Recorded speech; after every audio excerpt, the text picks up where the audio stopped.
Hello everyone, my name's Natalie and I'm an assistant editor in production at Adam Matthew. I'm going to be talking to you a little bit about the first module of FO Southeast Asia published in February this year. So this collection came about in response to discussions with librarians who felt there was a real lack of digital resource material on Southeast Asia in the modern period. So we've included file classes from across the Foreign Office and Commonwealth Relations Office, which gives us a really comprehensive coverage of events from the perspective of the Foreign Office, but also a sense of the reaction within Southeast Asia itself.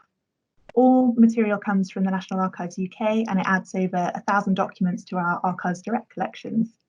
And this first module looks at Southeast Asia in the 1960s with a particular focus on Indonesia, Malaysia, Singapore and the Philippines.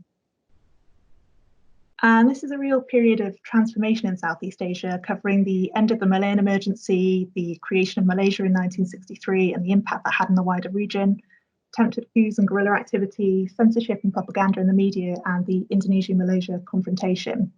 There are also concerns surrounding the growing threat of communist activity and developing trade relations as well.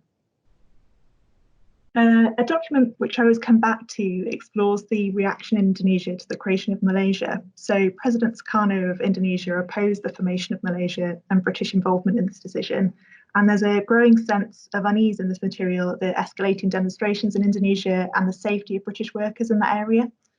This accounts from a British official in Indonesia who describes a demonstration at the embassy building, saying that the flag was cut down, ripped to ribbons, and the Indonesian flag hoisted in its stead amidst screams of delight from the crowd.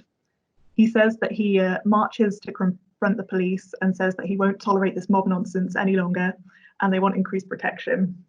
And the document also examines the demonstration at the British Embassy in Jakarta. So there are telegrams being written as the building's literally on fire, and apologies following those at late responses because they've lost original documentation of the fire as well. And I find this really fascinating, firstly for the level of detail in this document at these events, but also as these include first-hand accounts, there's a more personal delivery of the history. So you get a sense of the fears of people living through this and the challenges that they faced at the time as well. Another document that I'd like to draw your attention to focuses on the attempted coup of President Sukarno in 1963. This material deals with the aftermath of this event, and there are lists of victims and suspects and speculation on the impact this will have in the region and how they'll move forwards from this. And this is a really crucial moment in Indonesian history and the beginning of Sukarno's withdrawal from power. And it's described here as having a catalytic effect on Indonesian politics, which is explored further in our video with Dr. Jim Corcoran of Hawaii Pacific University, and it's just a great contextual overview of the effects of this event on Indonesian politics. Academics specialising in this research area will be able to search by archival reference or browse the documents list to look at material in more detail. We also have lots of tools and features for undergraduate students exploring the resource. So as mentioned already, a great starting point could be the video included on the attempted coup of Sukarno, or the essay written by Professor Matthew Jones at the London School of Economics, which focuses on the creation of Malaysia. And these have links out to related content, which allows students to take a closer look at primary source material around the topic. We've added to our Archives Direct chronology, exploring key events in the 1960s in the region, and we've added to our interactive map as well, which is a great entry point into the documents if you want to focus on a particular country in your research.